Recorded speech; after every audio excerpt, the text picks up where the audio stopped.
Aulia ada ke kat situ Aulia? Ada cikgu. Ada. Okey. Aulia lambat jawab kali ni Aulia. Kenapa tu? Sangkut-sangkut sikit lain. Oh iya ke? Okey. Tak apa.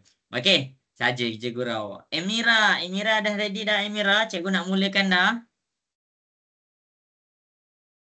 Ha.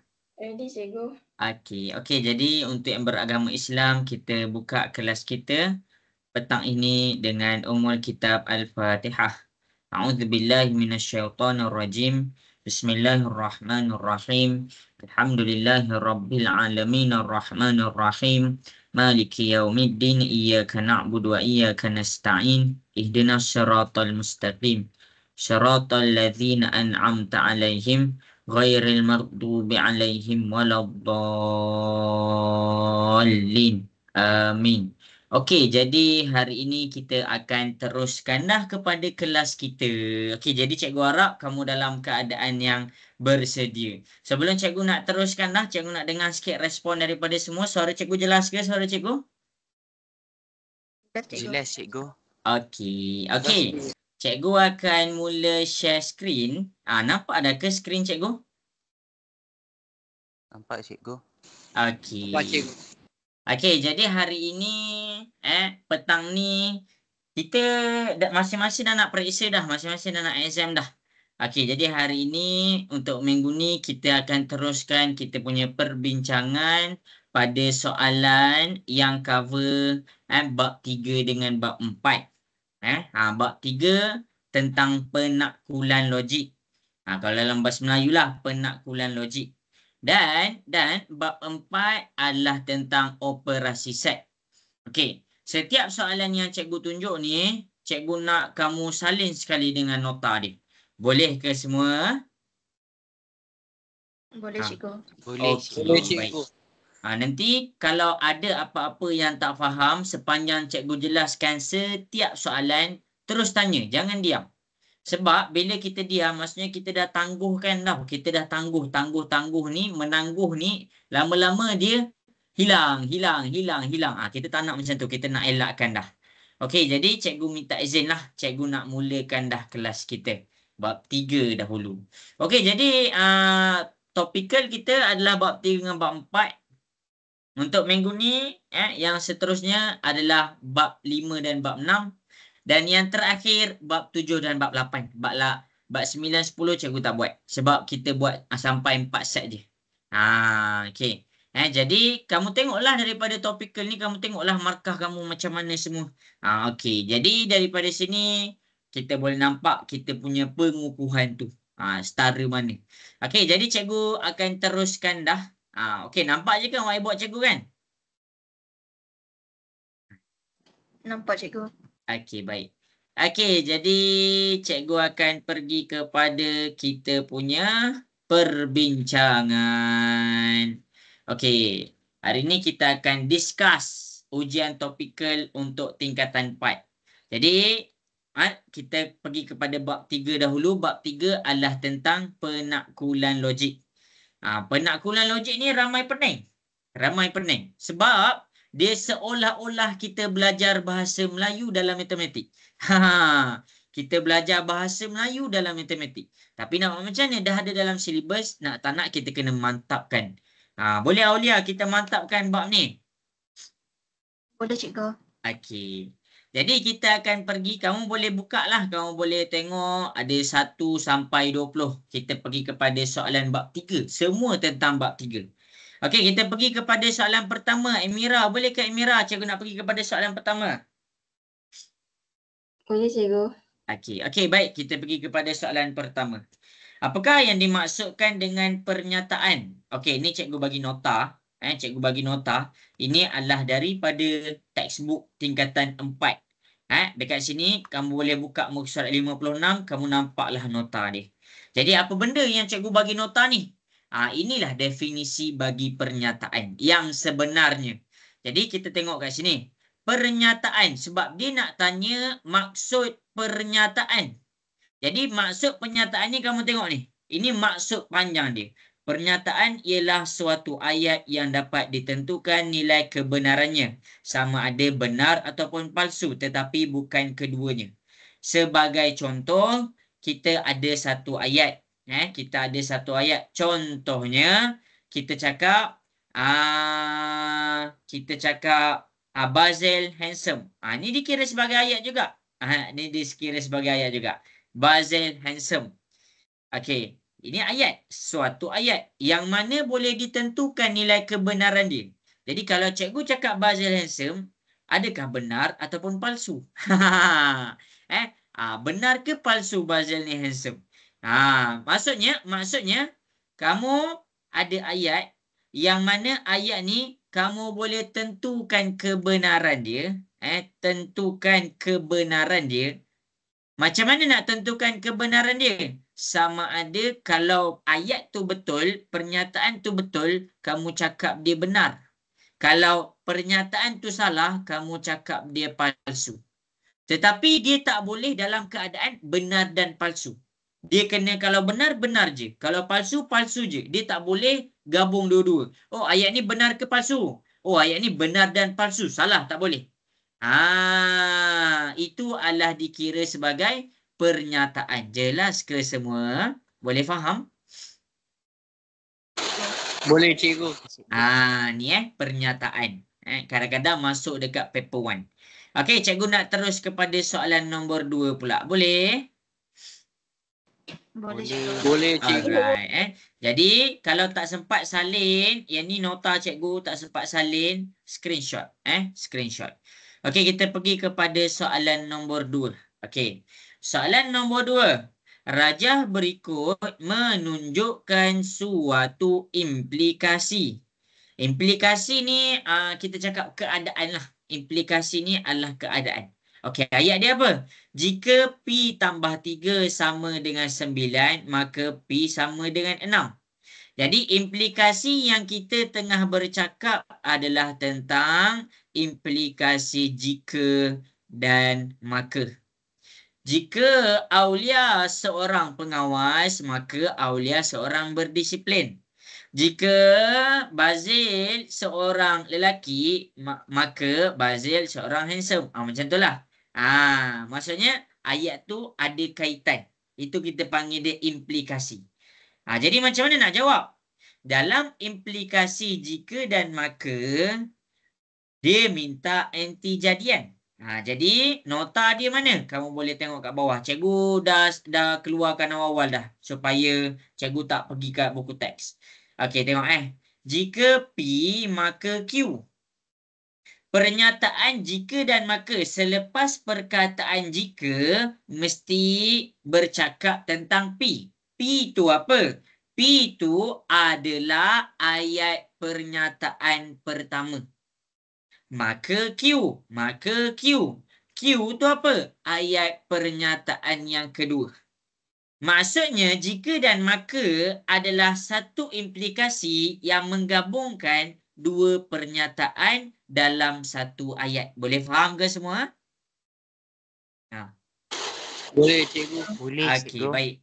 Jadi dalam jika dan maka kita ada sesuatu kita panggil dia anti jadian dan kita ada akibat. Anti jadian ni kalau nama lain dia kita panggil dia punca. Punca. Jadi jika P maka Q. Mana anti jadian? Apa punca kepada akibat tu? Okey, punca dia dekat sini adalah P. Jadi bila dia minta anti jadian, maksudnya dia nak minta P.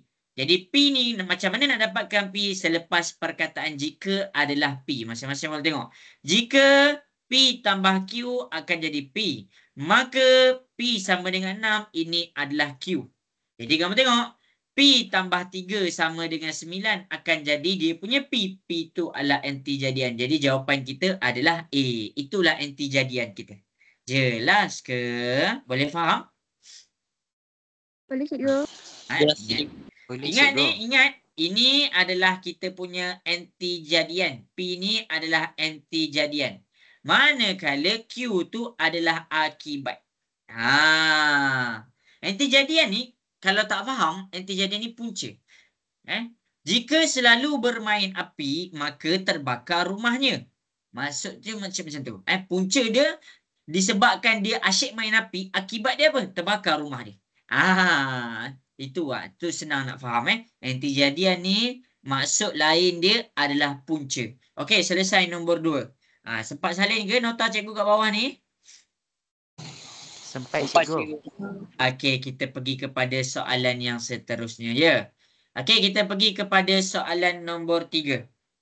Okey. Soalan nombor 3 dia bertanya tentang kesimpulan atau dalam bahasa Inggeris kita panggil dia conclusion. Okey, kamu kena faham dalam bab 3 dalam bab 3 bab apa ni? 3 kan? Dalam bab 3 dia ada 2 tajuk utama. Tajuk pertama tentang pernyataan. Tajuk yang kedua adalah tentang hujah. Okey, hujah ni, hujah sahaja yang ada kesimpulan. Hujah sahaja yang ada kesimpulan. Dekat pernyataan tak ada kesimpulan. Jadi hujah ni dia terpecah pula kepada 2 bahagian. Satu kita panggil dia hujah induktif. Satu kita panggil dia hujah diduktif. Jadi cara nak buat kesimpulan dekat hujah induktif lain. Cara nak buat kesimpulan dekat hujah diduktif lain. Macam mana nak tahu? Okey, masing-masing boleh pergi dekat buku teks, buka muka surat 92. Siapa yang ada buku teks form tu lah. Okey, jadi masing-masing boleh tengok. Kalau hujah induktif, cara nak buat kesimpulan pada hujah induktif ada satu je cara. Tapi cikgu tak pergi. Cikgu tak pergi kat sini. Kita nak fokus kepada soalan. Okey. Dan yang kedua, hujah diduktif dekat sini, dia ada 3 cara nak buat kesimpulan. Mana dia? Masing-masing boleh tengok. Ini cara pertama, cara kedua, cara ketiga. Kamu kena hafal ni. Hafal ni, hafal ni. Cikgu ulang. Hujah induktif ada satu je cara nak buat kesimpulan. Tetapi hujah diduktif ada 3 cara. Kita akan go through satu-satulah. Jadi dekat sini macam mana nak beza dia induktif ataupun dia diduktif? Okey, senang sahaja. Kalau dia dalam keadaan hujah induktif, hujah induktif ada lebih dari 2 premis. Manakala hujah diduktif hanya ada 2 premis. Dia tak boleh lebih dan tak boleh kurang.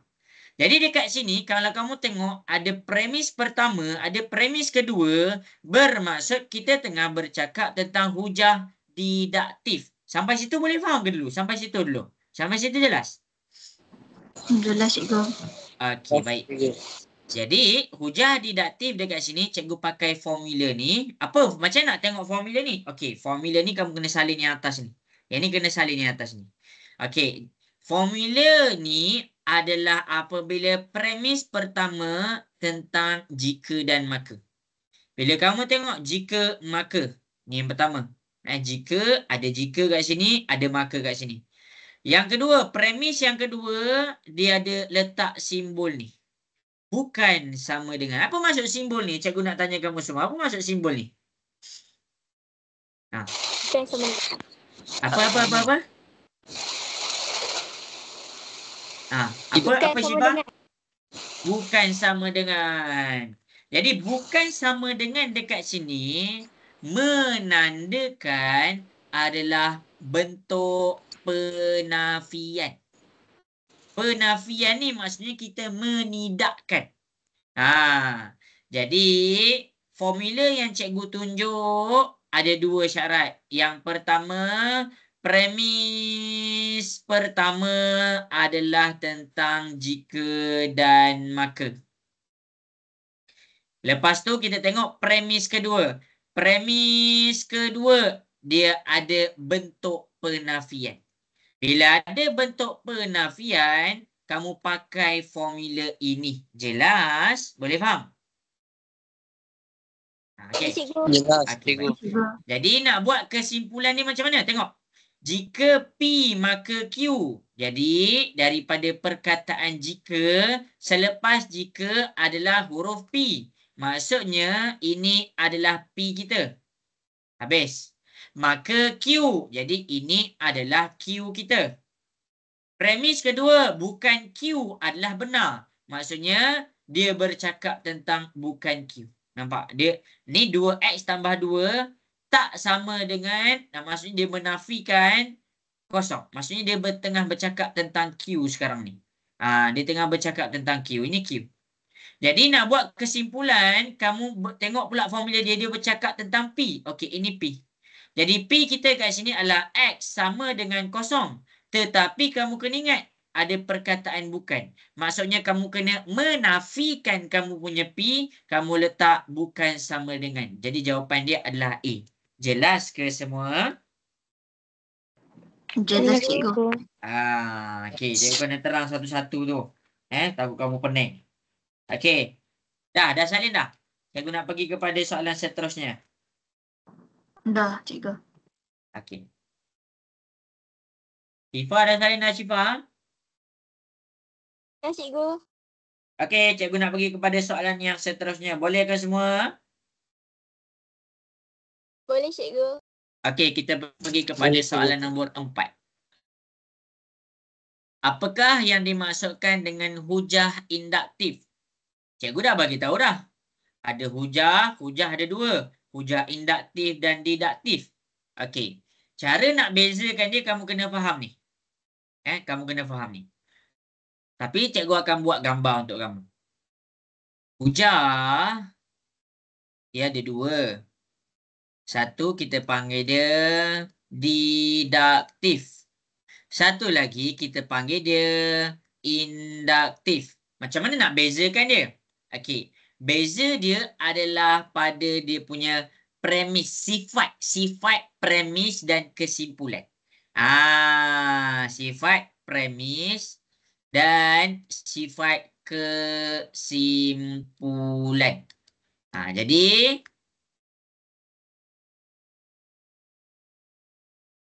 tengok kat depan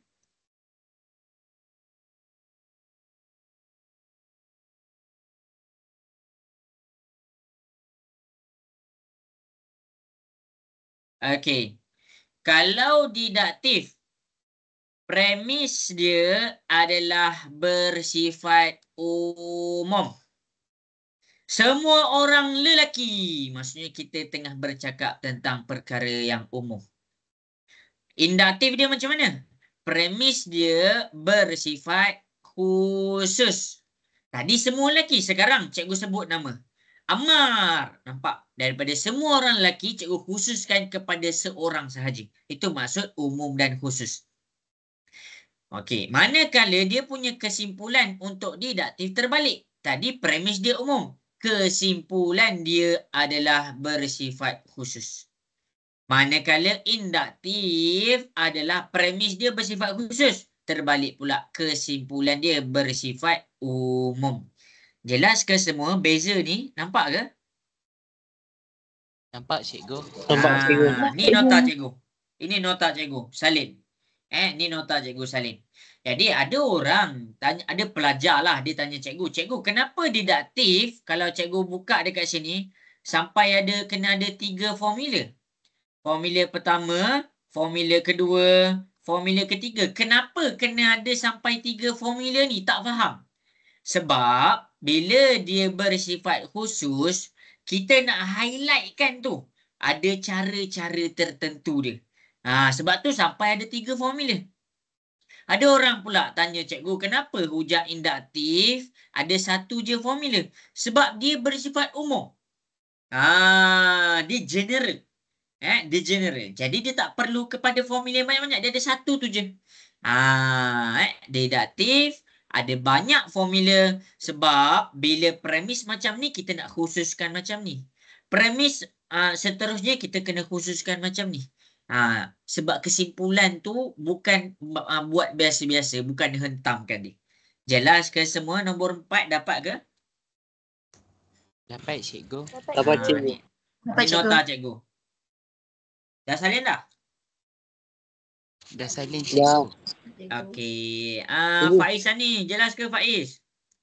Cikgu, Ya. kalau deduktif ni senang cerita umum ke khusus, kalau induktif khusus ke umum. Yes. Macam tu lah, macam tu.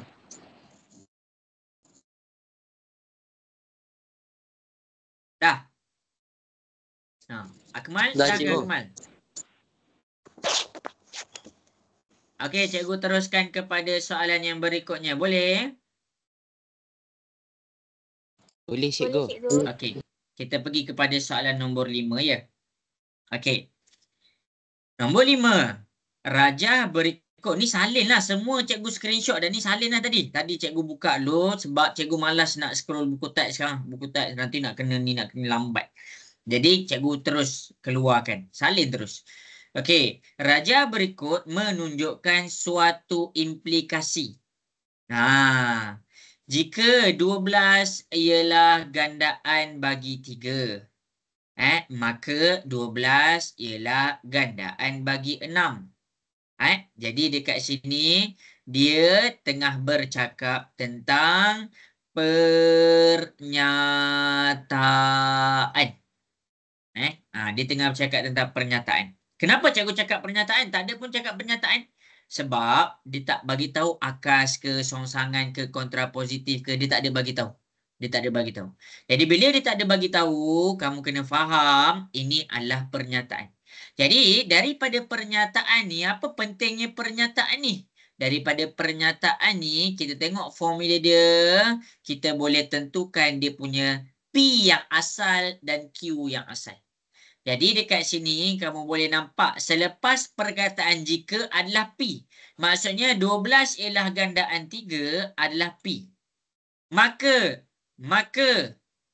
selepas maka Q. Maka 12 ialah gandaan bagi 6. Jadi ini adalah kita punya Q. Habis. Sampai situ jelas ke semua? Jelas cikgu. Jelas Jelas. cikgu. Okey. Sekarang ni dia minta tulis songsangan bagi implikasi berikut. Bila dia nak tulis songsangan, kamu tengok formula songsangan. Formula songsangan adalah dia letakkan tanda ombak. Jika tanda ombak P, maka tanda ombak Q. Jadi dekat sini kamu kena faham. Apa maksud tanda ombak ni? Cikgu nak tanya kamu. Lupa dah. Bukan. Apa? Bukit? Ke bukan P? Tanda ombak dekat sini menandakan sebagai penafian. Maksudnya bila kamu nak buat songsangan, jika tanda ombak P, kamu kena menafikan P kamu. Jadi P kamu asalnya adalah 12 ialah gandaan bagi 3. Menafikan dia macam mana? Kalau perkataan ataupun ayat nak menafikan dia, kamu boleh letak dua perkataan. Sama ada bukan ataupun tidak. Jelas ke semua? Boleh faham sampai situ? Boleh cikgu. Boleh. Jadi dekat sini kita nak nafikan ni, kita letak bukan. Ini tak menafikan 12 ialah gandaan 3. Jadi kita nak nafikan 12 ialah bukan gandaan 3. Itu maksudnya kita menafikan. Nampak? Ada bentuk penafian. Maka menafikan pula Q. 12 ialah gandaan bagi 6. Menafikan pula Q tu. 12 bukan. Nampak? Dia ada perkataan bukan. Sebab dia nak menafikan dia punya Q. Jadi jawapan dia adalah D. Jelas ke nombor 5? Boleh faham? Boleh cikgu. Dah salin dah nota? Dah cikgu. Dah cikgu. Ni nota ni nota. Kok kamu tak tahu nak salin mana, salin ni. Cikgu. Ya. Oh, Ya, Bazil. okay. Sorry cikgu, baru dapat. Yang B tu untuk kontrapositif kan? Ya, betul. Sebab tu kita kena tengok betul-betul. Paling penting dekat sini adalah pernyataan. Sebab daripada pernyataan lah kita boleh tentukan mana satu P, mana satu Q. Untuk akar songsangan kontrapositif kamu tak boleh tentukan dia punya P dengan Q. Jelas ke nombor 5 ni? Jelas cikgu. Jelas cikgu. Okey. Kita terus kepada soalan yang berikutnya. Antara berikut manakah ialah suatu pernyataan? Jadi, kamu boleh tengok Cikgu untuk nota, bila kita bercakap tentang pernyataan, kamu kena faham pernyataan tu, tengok balik nota kita. Senang cerita, pernyataan adalah sesuatu yang kita boleh tentukan nilai kebenaran dia. Jadi A, 7X tambah 6. 7X tambah 6 bukan pernyataan. Sebab apa? Sebab kita nak tentukan dia macam mana. Kita nak cakap dia pernyataan macam mana? Macam mana kita nak cakap dia pernyataan? Ini dikira sebagai bukan pernyataan. Macam mana cikgu nak cakap dia sebagai bukan pernyataan? Amar, macam mana cikgu nak cakap dia sebagai bukan nak jadikan dia pernyataan? Macam mana, Amar?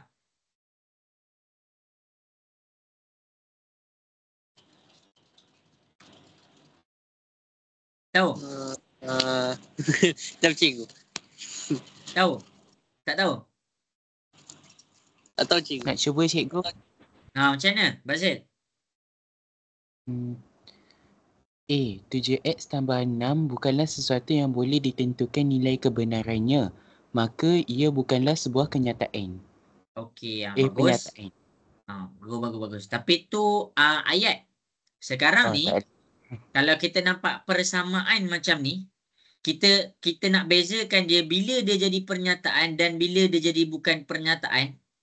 Bila dia letak sama dengan 7X tambah 6 sama dengan apa-apalah kosong. Ini dikira sebagai pernyataan. Sebab apa? Sebab kamu boleh tentukan nilai kebenaran dia. Kalau dia dikira sebagai benar, dia macam ni. Kalau dia dikira sebagai palsu, dia jadi macam ni. Jadi kalau dia kata 7X tambah 6 sahaja, itu dikira sebagai bukan pernyataan. Sebab macam mana kita nak tentukan dia benar ataupun palsu? Tetapi kalau dia letak 7X tambah 6, ada perkataan sama dengan, ada simbol sama dengan kosong. Simbol kosong lah, sama dengan kosong. Dekat situ dikira sebagai pernyataan. Sebab apa? Sebab kita boleh tentukan dia punya kesahihan dia. Kita boleh tentukan dia punya sama ada dia benar ataupun dia palsu. Macam mana nak tahu dia benar ataupun palsu? Kalau dia buat sama macam ni, dia benar. Kalau kita menidakkan dia, menafikan dia, maksudnya dia palsu. Jelas ke semua? Boleh faham? Boleh cikgu. Okey, habis. Okey, B ni jawapan dia lah. All is perfect. Ali, all pula. Okey, cikgu tak nak pergi B. Cikgu pergi C. Okey, C. C ni adalah kita panggil dia ayat seru. Ayat seru ni adalah ayat yang menunjukkan arahan. Ayat, apa-apa ayat walaupun dia tak ada tanda seru, tetapi maksud bagi ayat tu menunjukkan sesuatu arahan ataupun pertolongan. Itu bukan pernyataan. Sebab sesuatu yang arahan, kita bukan masanya untuk menentukan dia adalah benar ataupun palsu. Sebagai contohnya, cikgu kamu suruh masing-masing beratur luar kelas. Okey, cikgu kamu, okey semua bangun, beratur luar kelas. Itu cikgu kamu tengah suruh. Tiba-tiba kamu jam. Alamak, ini pernyataan ke tak? Cikgu, palsu. Mana boleh macam tu? Jadi bila dia arahan ataupun bersifat pertolongan, itu dikira sebagai bukan pernyataan. Jelas ke semua C tu? Jelas cikgu. Okey. D, bila kamu nampak ada tanda tanya. Ada tanda tanya dekat sini. Ni nota tau. Salin tau. Ada tanda tanya dekat sini adalah persoalan. Persoalan kamu kena jawab dia dengan jawapan. Bukan kamu kena tentukan dia benar ataupun palsu. Kalau dia tanya soalan, kamu bagi jawapan. 1 tambah 1 sama dengan berapa? Tiba-tiba kamu cakap, salah ni, palsu ni. Tak kena. Jadi dekat sini cikgu senaraikan kenapa A bukan pernyataan, kenapa C bukan pernyataan, kenapa D bukan pernyataan. Jadi dekat sini Ali ialah seorang pengawas. Ada kawan kita bagi tahu, Ali pengawas lah. Okey, jadi kita boleh tentukan nilai kebenaran dia. Lepas tu lepas kawan kita pergilah jumpa Ali. Kalau kita nampak Ali pakai baju warna biru, Ali pengawas lah. Kalau Ali pakai baju warna putih, Ali bukan pengawas. Jadi pernyataan tu adalah palsu. Kalau bukan. Jelas ke semua? Boleh faham ke B tu? Boleh cikgu. Okey, dapat nota cikgu A, B, C, A, C, D ni? Dapat cikgu. Okey, cikgu pergi kepada soalan nombor 7 pula. Okey, kejap Pak Isani, Syifa, Adila, Hazim. Hazim jelas ke Hazim? Jelas cikgu. Okey. Okey, cikgu teruskan Okey, nombor 7. Apakah premis satu yang sesuai digunakan untuk menepati kesahan situasi di atas? Okey. Kita ingat balik apa nota cikgu bagi tadi. Okey, masing-masing bilang premis dia. Ada berapa premis dia? 2. Ada Ada 2. 3 cikgu. Oh 2. 2. Sorry. Premis dia ada 2. Bila premis dia ada 2, bermaksud kamu pergi dekat hujah didaktif. Hujah didaktif. Okey. Jadi nak jawab soalan ni, adalah yang pertama kamu kena tentukan dia adalah formula nombor berapa. Jadi nak tentukan dia punya formula nombor berapa adalah kalau dia jatuh dekat formula 2 dengan formula 3, formula 2 dengan 3 dia hanya bagi tahu P benar, bukan Q benar. Bukan P adalah benar, Q benar. Dia macam tu je. Tetapi kalau dia bagi tahu dia ada subjek dengan predikat. Senang cerita dia ada subjek dengan predikat. Apa maksud subjek, Aulia?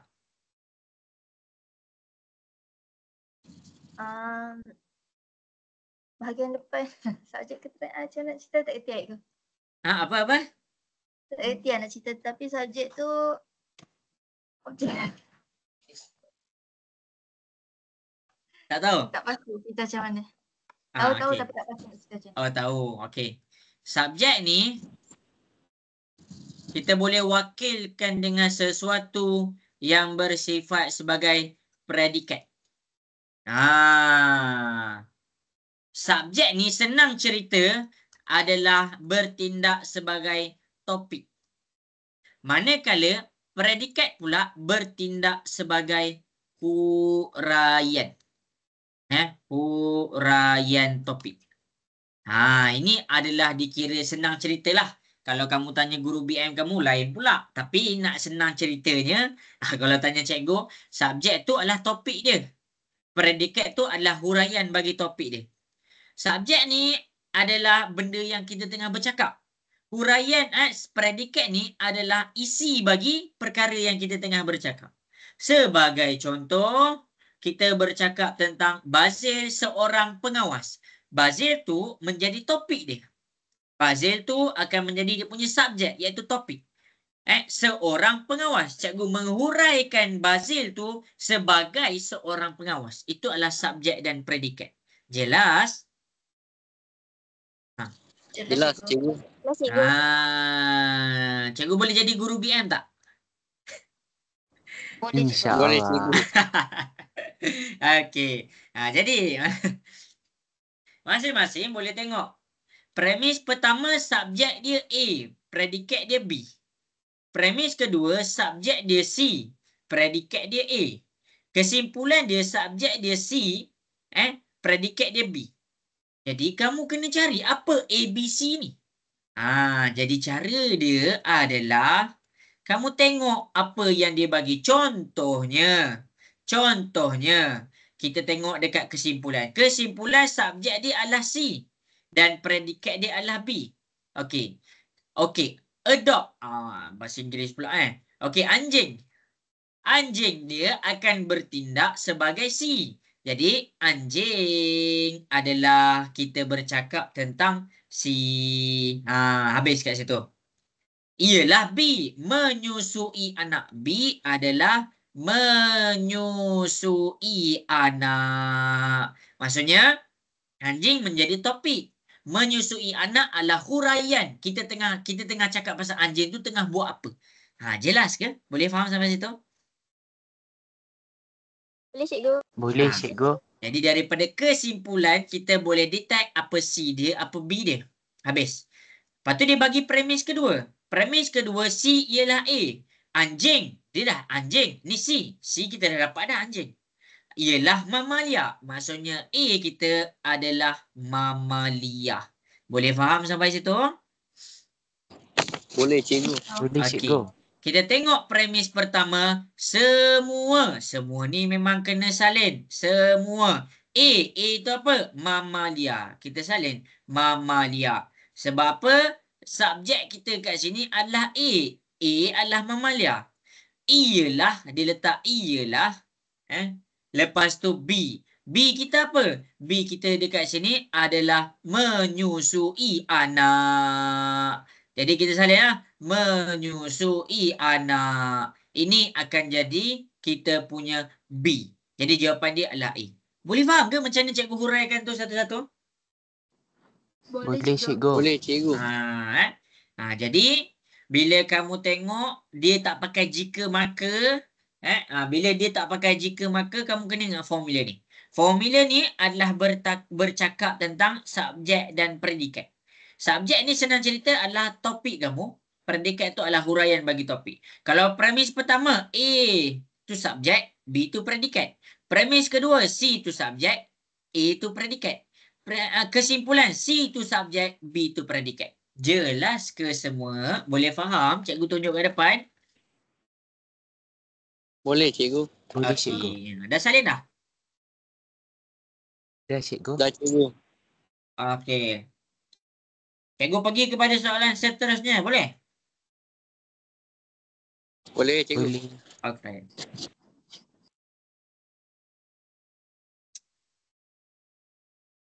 Okey. Soalan seterusnya adalah soalan nombor 8. Aduh, lambat pula cikgu jawab Tak, sebab bab ni dia kena terang sikit. Antara pernyataan majmuk. Majmuk dekat sini adalah apabila dia pakai dan ataupun atau. Sekarang adalah benar. Bila kita nak tentukan perkataan majmuk, kamu kena tengok bila dia benar dan bila dia palsu. Okey. Kamu boleh tengok kat sini cikgu tunjuklah. Okey. Kalau kita pakai dan, kalau kita pakai dan, yang benar dekat dan ada satu keadaan sahaja, iaitu apabila Q tu benar dan P tu benar. Itu sahaja. Jelas ke semua? Boleh faham? Jelas cikgu. Okey, habis. Okey, untuk P, kalau kita pakai atau, yang mana yang lain benar, kita boleh nampak dia palsu bila satu keadaan sahaja. Bila P kamu palsu, Q kamu palsu. Kamu tak perlu hafal yang lain. Kamu hafal dua benda ni sahaja. Jadi, nota dia macam mana? Kalau kita pakai dan untuk mendapatkan dia benar, kamu kena pastikan P dan Q adalah benar. Ini je nota. Ini je nota. Manakala kalau kita pakai atau, untuk mendapatkan keadaan dia palsu adalah P dan Q adalah palsu. Okey, ni nota cikgu. Dapat ke semua nota cikgu? Tengah silent Dapat cikgu. cikgu. Okey. Salin. Jadi dekat sini cikgu 2 kuasa 6. Ketekanlah kalkulator 2 kuasa 6. Kamu dapat 64. Okey, jadi ni betul. Okey, 2 darab dengan 6. Kamu tekan kalkulator 2 darab dengan 6. Kita dapat dia 12. Ni salah A ni. Kita dapat dia 12.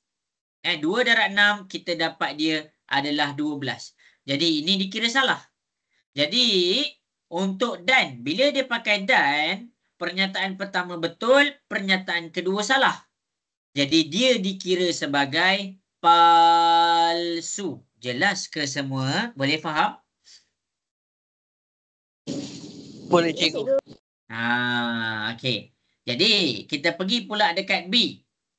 2,5 adalah sebahagian daripada set 236 bersatu dengan 57.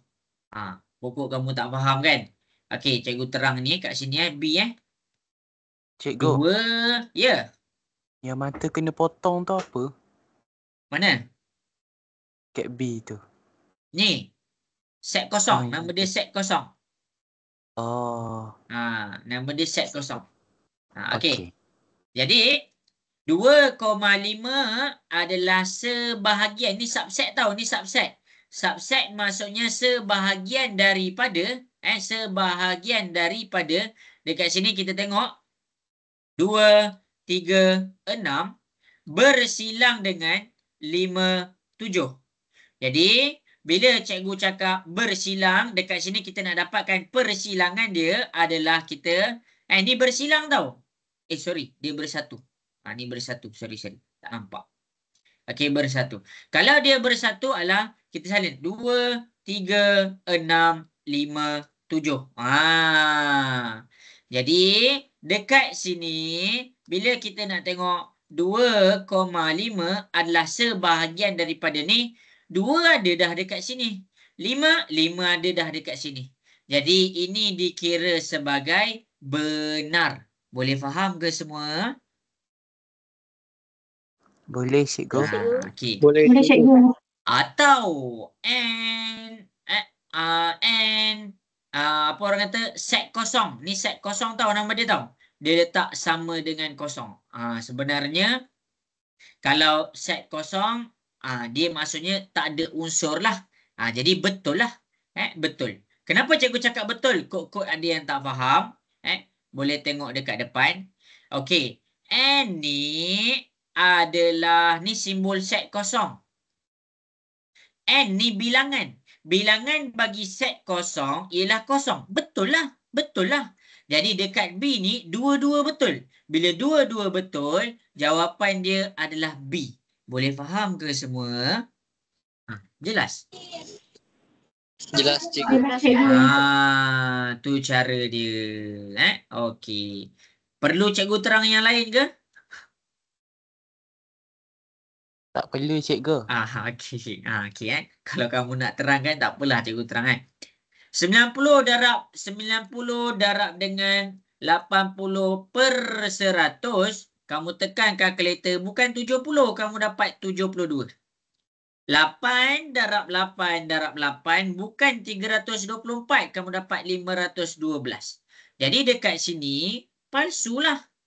Sebab apa? Atau bila dua-dua palsu, dia dikira sebagai palsu. Nampak ni? Palsu. Bila dua-dua palsu, dikira sebagai palsu. Habis. Jelas ke kenapa C tu cikgu salah kan? Boleh faham? Boleh cikgu. Okey. D pula, kenapa cikgu salah kan? 1/8 sama dengan 8 kuasa negatif 1. Cikgu nak tanya kamu, betul ke salah ni? Salah. Betul. 1/8 sama dengan 8 kuasa negatif 1. Ni betul. Ni betul. Kamu kena ingat. Apa-apa kuasa N, macam ni nota dia. 1/An, hukum indeks bila kita bawa naik ke atas, dia akan jadi negatif N. Jadi 8 ni sebenarnya dia kuasa 1. Bila kita bawa ke atas, dia jadi 8 kuasa negatif 1. Jelas ke? Boleh faham kenapa dia betul? Boleh Boleh, cikgu. Hukum indeks ni. Hukum indeks. Dan 8 ialah faktor bagi 71. Macam mana kita nak check tu nombor faktor? Cikgu nak tanya Aulia. Macam mana kita nak check 71 ni faktor bagi 8 ke tak, Aulia? Macam mana nak check? Bahagi. Yes. Ambil 71 bahagi 8. Kalau kamu tekan kalkulator, kamu dapat nombor perpuluhan. 8 tu bukan faktor bagi 71. Jadi dia salah. Jadi bila dia done, ada salah satu salah, dia dikira sebagai palsu. Jelas ke semua? Boleh faham? Boleh faham Boleh, cikgu. Boleh, cikgu. Okey, ada soalan tak nak tanya kat sini? Cikgu. Ya. Maksudnya kalau Dan tu kalau ada satu je salah maksud dia terpalsu. Ya, Kalau betul. atau tu pula kalau dua-dua salah baru palsu tapi kalau ada satu betul dah terbetul. Betul. Tu terbaik. Bagus. Terima kasih Faiz dapat ke Faiz? Dapat ego. Okey, cikgu nak teruskan soalan berikutnya. Boleh ke semua? Boleh cikgu. Cikgu. Boleh, cikgu. Ya, Farid. Jadi maksudnya kesimpulannya Dan ni mesti dua-dua betul atau salah satu betul, salah satu salah. Ya. Kalau Baik, atau masuk, ni salah satu tu dikira kalau atau tu salah satu kamu jumpa dia betul, dikira betul terus. Tapi kalau dan dia nak betul, dia kena dua-dua pernyataan tu betul. Boleh faham Farid? Boleh ego. Terima kasih. Okey, habis dah. Okey, cikgu teruskan ni nama dia revision. Ada soalan tanya terus, jangan diam. Amira, ada nak tanya soalan tak Amira? Ada cikgu. Tak ada Okey, dapat ke nota cikgu Amira?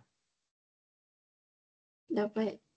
Okey, cikgu teruskan Okey, antara pengkuantiti pada pernyataan berikut yang manakah dikira sebagai palsu? Okey, bila kamu berhadapan, cikgu baru soalan 9 weh, dah pukul 6.30 weh. Okey, jadi dekat sini manakah palsu? Jadi kamu sekarang bukan nak check dia pernyataan ataupun tak. Maksudnya bila dia kata ini dikira berikut yang manakah palsu. Maksudnya semua A, B, C, D ni adalah dah memang pernyataan dah. Jelas ke semua? Jelas cikgu. Okey. Cikgu nak tanya kamu semua. Ini semua trapezium mempunyai sepasang sisi selari. Betul ke?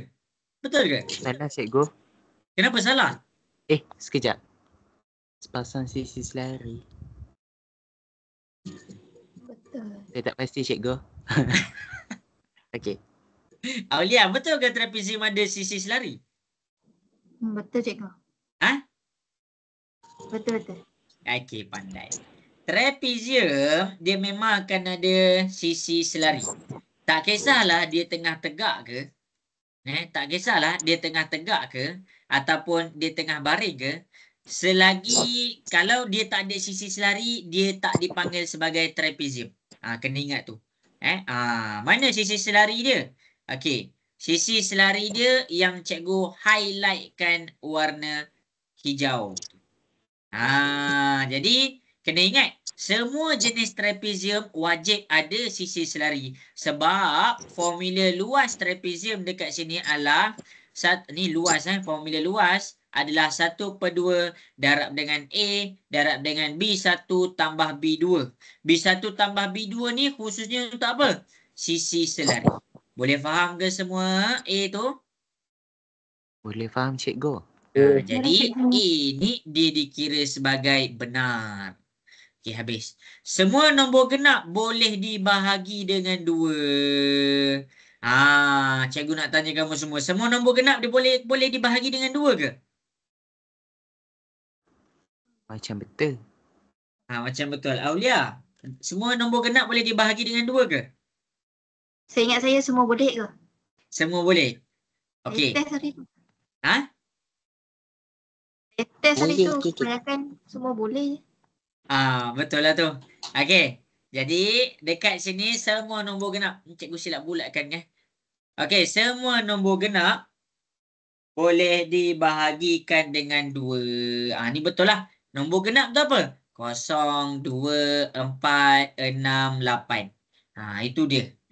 Jadi semua nombor, kalau dia nombor genap, tak kisahlah nombor besar dia besar mana pun, 120438. Bila nombor belakang dia nombor genap, dia boleh dibahagi dengan 2. Jelas ke semua? Boleh faham? Jelas, Cikgu. Ya. Siapa nak tanya tu? Kosong pun kira nombor ke? Nombor genap.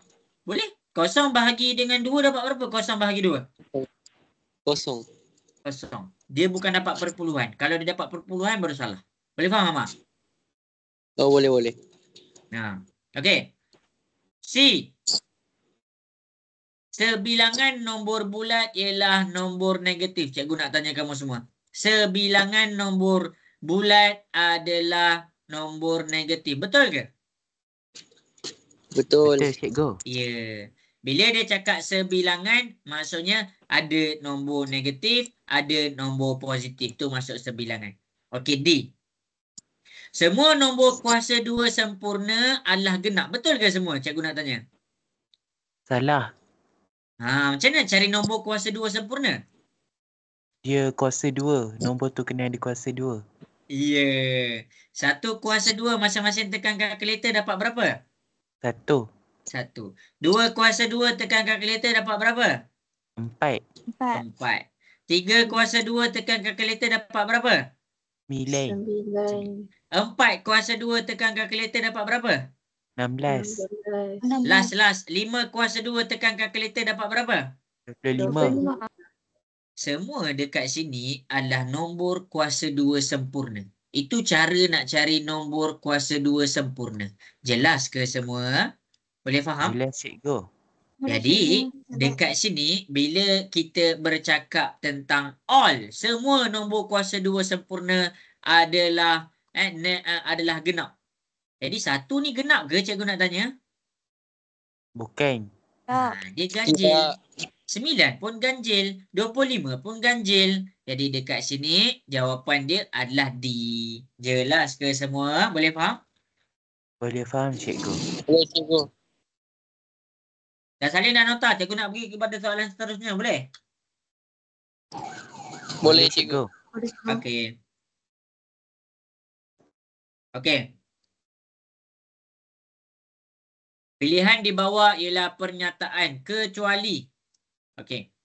Masing-masing boleh tengoklah. Semua mamalia menyusui anaknya. Ini dikira sebagai pernyataan. Senang ceritalah. Kalau kamu nampak ayat ataupun perkataan semua ataupun sebilangan, okey, ayat tu adalah pernyataan. Jelas ke semua? Cikgu. Boleh dapat, cikgu. Okey. 5 tambah 8 sama dengan 10. Bila kamu nampak dia ada tulis sama dengan ni, ini dikira pernyataan. Ni dia ada tulis sama dengan, ini dikira sebagai pernyataan. Sebab apa? Sebab pernyataan kita boleh menafikan dia. Macam mana nak nafikan dia? Okey, bukan sama dengan 7. Ataupun 5 tambah 8 bukan sama dengan 10. Kita menafikan dia. Okey, D. Dia tak ada sama dengan. Bila dia tak ada sama dengan, ini dikira sebagai bukan pernyataan. Okey, dapat ke nombor 10? Dapat, cikgu. Cikgu. Ya. Kalau contoh 7x tambah 9 sama dengan 12x. Tu pernyataan ke? Nak tahu pernyataan ke tak? Ini cikgu lupa jap.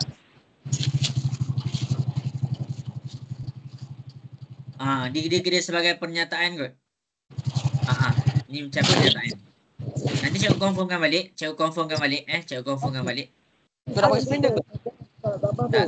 Tapi siapa tanya tu? Syifa ke? Ya, saya cakap. Okey. Kalau 7x tambah 9, kalau dia letak simbol lagi besar ataupun lagi kecil, ni confirm sebagai pernyataan. Ini betul dia pernyataan. Jelas? Jelas, cikgu. Cikgu rasa ini pernyataan jugalah. Cikgu rasa ni pernyataan jugalah. Okey, cikgu. Maksudnya kita boleh tentukanlah sama ada dia benar ataupun dia palsu. Okey, cikgu nak terus kepada soalan 11. Boleh? Boleh, cikgu. Boleh cikgu. Okey. Okey. Nah, ni macam tadi subjek dan predikat. Ya, subjek dan predikat. Okey, tengok Kita kena cari bila subjek predikat dia kita kena cari A, B, C. A, B, C. Macam mana nak cari? Okey. Yang pertama dia bagi apa? Dia bagi premis pertama. Premis pertama kita tengok formula premis pertama selepas perkataan semua adalah A. Jadi ini semua, ini A. Jadi A kita adalah pentagon. Habis? Ialah B. Jadi B kita apa? Mempunyai 5 sisi. Habis. Okey, habis.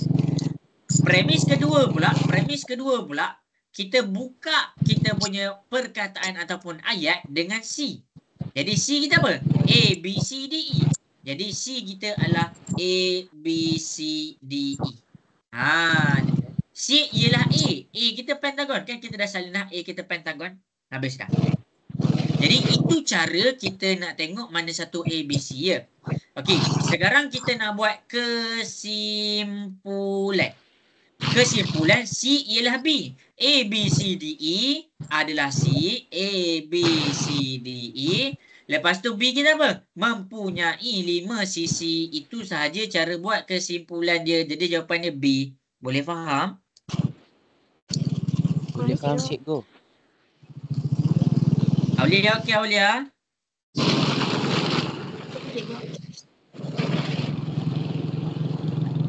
Faril okey Faril sampai sini Faril? Okay, cikgu. Okey, cikgu nak teruskan boleh ke? Teruskan. Boleh. Okey, jadi masing-masing mari tengok. Berdasarkan pernyataan di bawah, pilih implikasi yang benar. Pilih implikasi yang benar. Cara nak pilih implikasi yang benar, bila dia pakai jika dan hanya jika. Mana perkataan jika dan hanya jika? Ni. Jika dan hanya jika.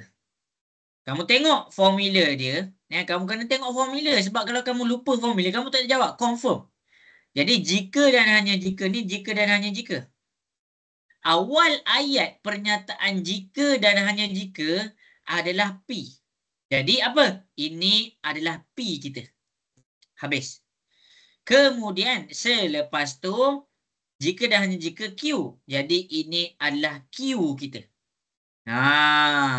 Jadi sekarang kita nak cari pernyataan yang sebenar. Okey. Jadi pernyataan yang sebenar dia dekat sini adalah, kamu tengok jika A dia buat terbalik. Dia buat terbalik. Kamu tengok jika A bersatu dengan B sama dengan A, maka A ni bersilang bersatu dengan B sama dengan B. Okey, tengok kejap.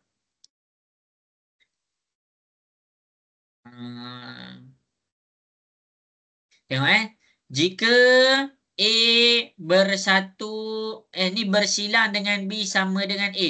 Dia tengah bercakap tentang Q.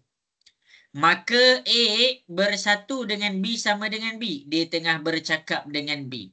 Tengah bercakap tentang P. Maksudnya ini adalah Q kita, ini adalah P kita. Jadi jika Q maka P. Jadi betul lah A kita. Boleh faham ke semua? Maksudnya dia tak ubah. Kenapa B itu salah? Kenapa B itu salah? Masing-masing boleh tengok kenapa B itu salah.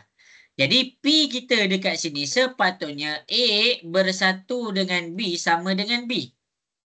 Manakala Q kita kat sini adalah A bersilang dengan B sama dengan A. Kamu tengok kat sini Okey, jika A bersatu dengan B, bersilang dengan B sama dengan B. Maksudnya bila dia pakai simbol bersilang, maksudnya sepatutnya A.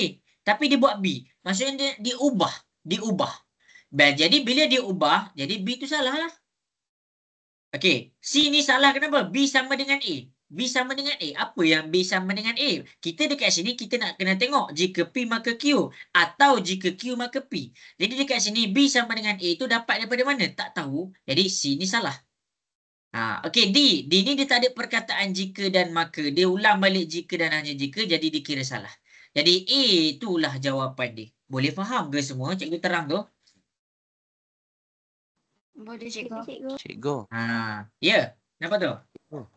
kerana implikasi yang benar maksudnya dia boleh ubah tempat tapi tak boleh ubah maksud yang cikgu. Dia boleh ubah tempat. Dia boleh jadi jika P maka Q, jika Q maka P. Yang tak boleh ubah adalah maklumat P tu. Kalau P tu A bersilang dengan B sama dengan B, itu je. Dia tak boleh jadi benda lain. Sama juga dengan Q, tak boleh ubah. Tak boleh ubah ni, tak boleh ubah maklumat P dengan maklumat Q. Kalau ubah maklumat P dengan maklumat Q, kamu salah. Dia tak kisah P tu nak kat depan, boleh. Nak P kat belakang, boleh. Tak kisah. Asalkan jangan ubah P tu punya maklumat. Boleh faham, Fazil? Boleh faham cikgu. Cikgu, Ya. saya nak salin kejap. Okey. Cikgu bagi masa kan. Okay. Cikgu tak tahulah cikgu tempat sampai pukul berapa. Aulia, okey ke Aulia? Okey cikgu. Okey, cikgu nak pergi dah. Boleh cikgu. Okey. Okey, dengar Kita pergi kepada soalan berikutnya. Cikgu pun tak nampak dah soalan berapa dah. Okey, Hazim masih follow up ke Hazim? Masih cikgu. Okey. Jika Y sama dengan 5X tambah C ialah persamaan linear, maka C ialah pintasan Y. Jadi dekat sini, soalan nombor 2 dengan soalan nombor 3 dia ada persamaan. Bila dia pakai jika dengan maka, dia boleh jadi formula nombor 2 dengan formula nombor 3. Apa beza formula nombor 2 dengan formula nombor 3? Beza dia adalah pada premis 2. Premis nombor 2 dia tiada penafian. Tetapi dekat nombor 3 ada penafian. Jadi kalau kat sini kamu tengok premis nombor 2 dia adalah jika tak ada kan? Dia tak ada kan premis nombor 2. Sama jugalah dengan kesimpulan. Tengok Beza dia adalah premis nombor 2 dengan kesimpulan dia. Untuk nombor 2 tiada penafian. Tetapi untuk formula nombor 3, premis nombor 2 dengan kesimpulan dia ada penafian. Nampak? Dia letak bukan dengan bukan dekat sini. Jelas? Boleh faham beza dia? Boleh cikgu. Jadi dekat sini cikgu baca kesimpulan dia. P ialah pintasan Y bagi garis lurus tu. Dia tak ada pun perkataan bukan ataupun tidak. Bermakna dia jatuh dekat formula nombor 2. Jelas ke semua? Boleh faham? Boleh faham cikgu. Okey. Jadi nak jawab soalan ni, yang pertama sekali, kita tengok premis pertama. Sebab kita nak tahu apa P dia, apa Q dia. Selepas perkataan jika adalah P. Okey, ini adalah jika, jadi ini adalah P kita. Maka, selepas perkataan maka adalah Q. Ini adalah maka, jadi ini adalah Q kita. Habis. Jadi premis nombor 2, tengok. Premis nombor 2 bercakap tentang P. P ialah benar. Jadi, kamu ambil P kamu. Y sama dengan 5X tambah C ialah persamaan linear. Jadi, dekat sini A. Kenapa A salah? Sebab dia ubah. 5X tambah C. Dia letak tolak. Jadi, dekat sini salah. B. Kenapa dia salah? 5X tambah 4 dah bagus dah. Maksudnya dia masukkan nilai C. Tak ada masalah nak masukkan nilai C. Tapi dia cakap kuadratik. Padahal ini linear. Jadi B tu salah. Habis. C ni kenapa salah? Sebab dia letak penafian. Dekat sini, untuk formula nombor 2, dia tak boleh ada penafian. Jelas ke semua kenapa ABC tu salah? Jelas cikgu. Okey. Salin. Okey. Cikgu nak terus. Okey. Cikgu nak terus kepada soalan berikutnya. Boleh ke tengah salin lagi? Dah habis salin cikgu. Habis salin. Hazim okey Hazim? Okey cikgu. Okey, cikgu teruskan Okey. Jadi ini formula ketiga. Tadi kita formula kedua. Sekarang ni formula ketiga. Kenapa cikgu cakap ni formula ketiga? Perbezaan pada dia punya premis nombor 2 dengan kesimpulan. Formula kedua kena ingat, dia tiada penafian pada premis kedua dan kesimpulan. Tetapi dekat formula nombor 3, dia ada letak penafian. Dia ada perkataan bukan dan ada perkataan bukan. Jelaskan semua kat situ paling penting. Jelas? Boleh faham? Boleh cikgu. Okey. Okey, jadi dekat sini daripada premis pertama, tengok. Daripada premis pertama, selepas perkataan jika adalah P. Selepas perkataan jika adalah P kita. Ni P kita. Kemudian selepas perkataan maka adalah Q. Okey, ni maka. Okey, ini adalah Q kita. Habis. Jadi dia kata apa? Premis kedua tak ada masalah. Kesimpulan dia. Kesimpulan dia mesti bercakap tentang P. Jadi P kita adalah persamaan linear. Cumanya kita kena apa? Kita kena menafikan dia. Kita kena menafikan dia. Jadi A. Y sama dengan ni kesimpulan kesimpulan Okey, Y sama dengan 5x tambah 7 ialah linear equation. Kenapa salah kat sini? Sebab dia tak letak penafian. Dia tak letak penafian. Dekat A ni dia tak ada penafian. Boleh faham ke A tu salah kenapa? Okey, jelas? Dia Boleh, tak cikgu, letak dapat. penafian. Dia tak bagi tahu bukan ataupun tidak. Tak. B ni salah sebab dia ubah maklumat P. P ni persamaan linear. Kenapa dia tiba-tiba cakap kuadratik? Habis. Okey, C dengan D. D ni salah kenapa? Sebab dia negatif. Kat sini dah cakap positif C. Jadi janganlah ubah. Maksudnya dia ubah nilai maklumat P tu. Jadi C lah jawapan dia.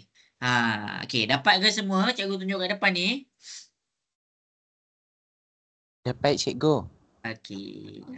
Salin. Ni salin ni tahu. Kamu jangan salin semua ni pula. Salin ni, salin formula ni.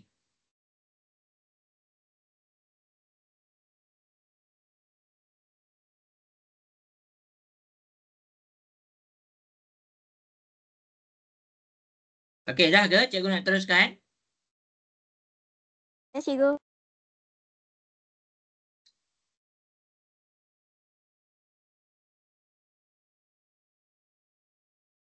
Okey, cikgu teruskan semua Okey, cikgu. Teruskan. Okey. Jadi masing-masing boleh tengok. Ni sama juga.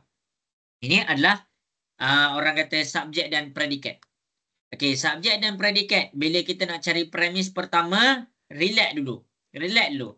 Kita cari apa A dia, apa B dia, apa C dia. Jadi nak cari A, B, C ni kamu tengok apa dia bagi. Okey, contoh premis nombor 2. Premis nombor 2, kamu boleh jumpa C dia dengan A dia. C ni adalah dia punya awal-awal. Negatif 3. Jadi negatif 3 adalah C kita. Ialah A, ialah M. Jadi A kita adalah M.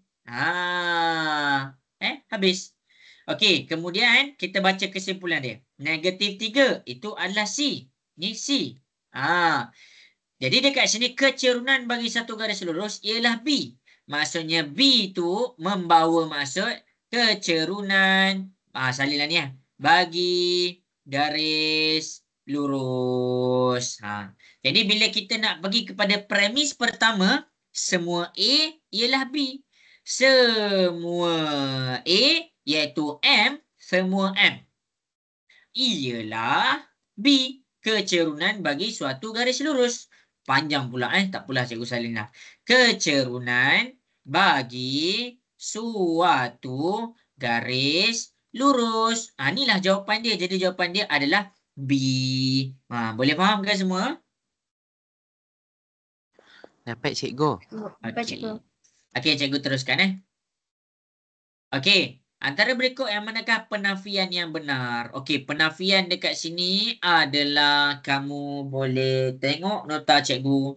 Cara nak menafikan sesuatu pernyataan kalau dalam bentuk ayat adalah kita kena gunakan perkataan tidak ataupun bukan.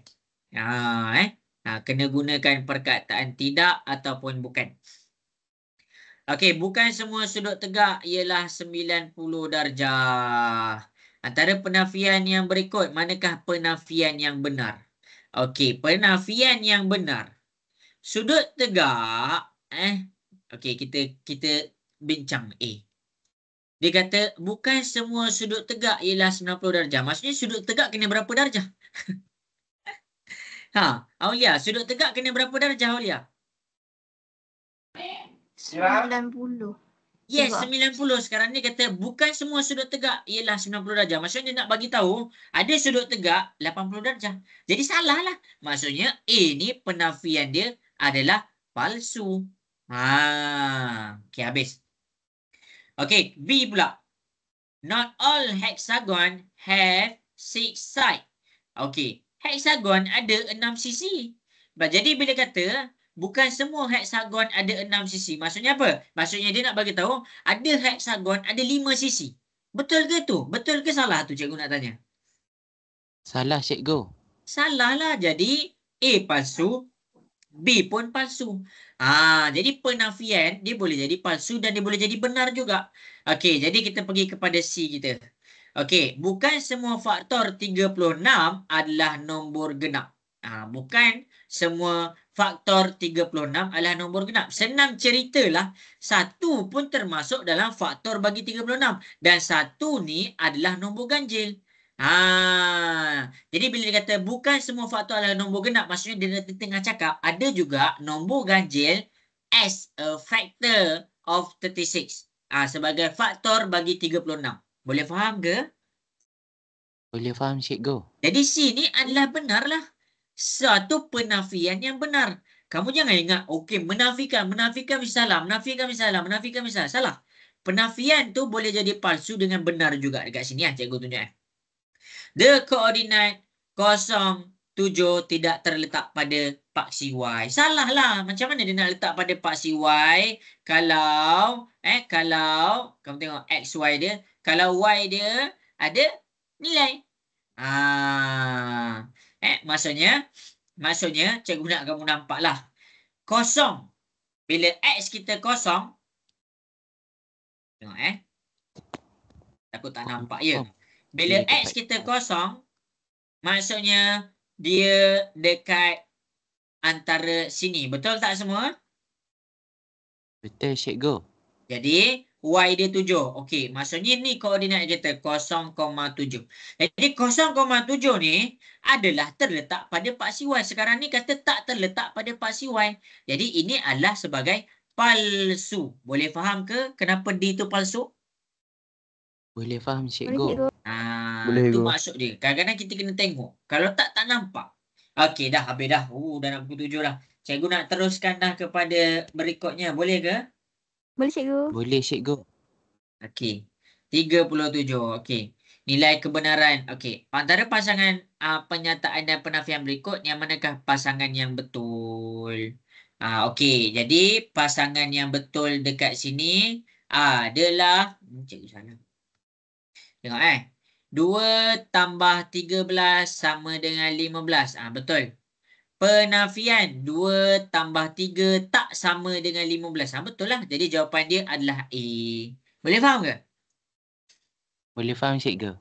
Maksudnya pernyataan dia 2 tambah 13 sama dengan 15. Betul. Tapi bila dia nak menafikan 2 tambah 3 tak sama, bukan 15. Betul lah. 2 tambah 3 kan 5. 5 tak sama dengan 15. Tu jawapan dia. Okey, habis. Okey, jadi dia nak tanyalah antara pernyataan dengan penafian yang manakah dua-dua betul.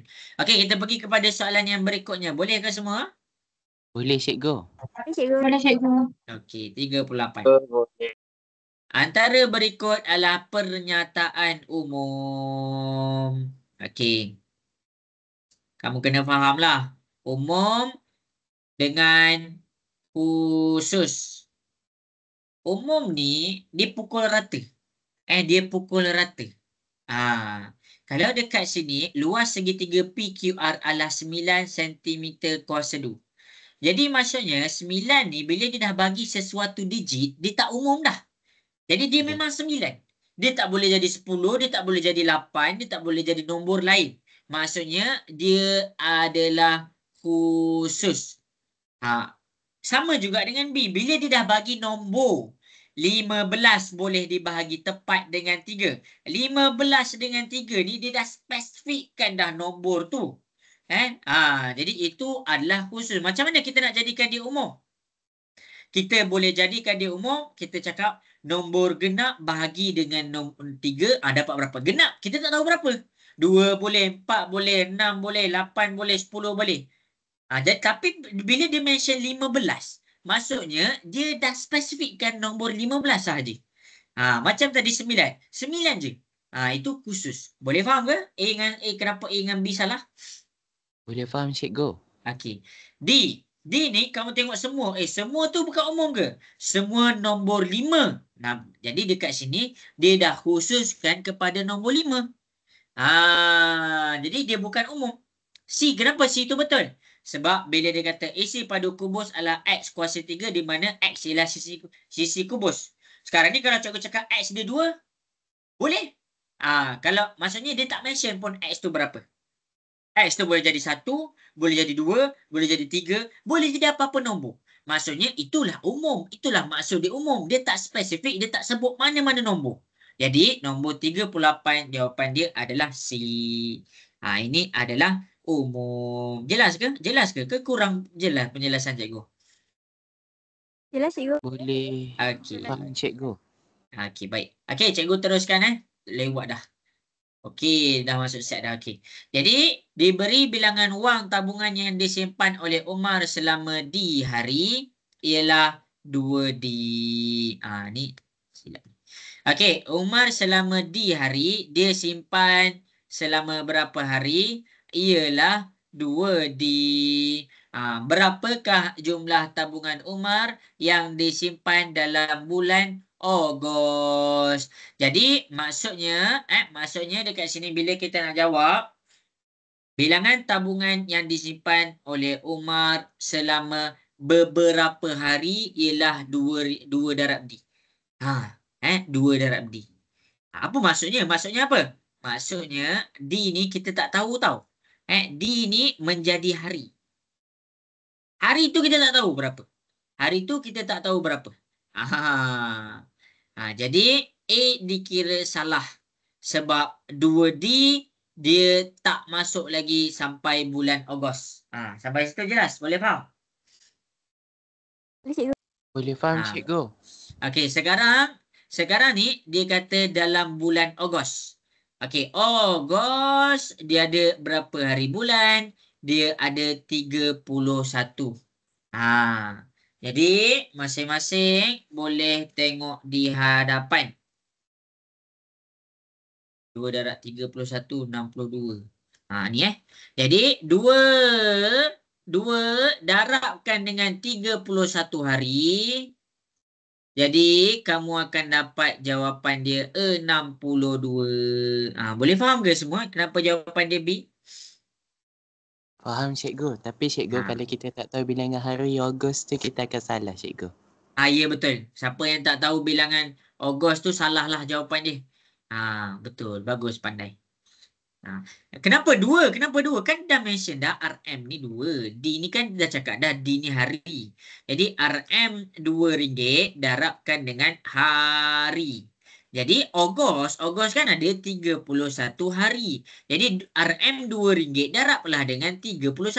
Sebab apa? 31 hari. Jadi 2 darab 31 dapatlah 62. Jelas ke semua? Boleh faham?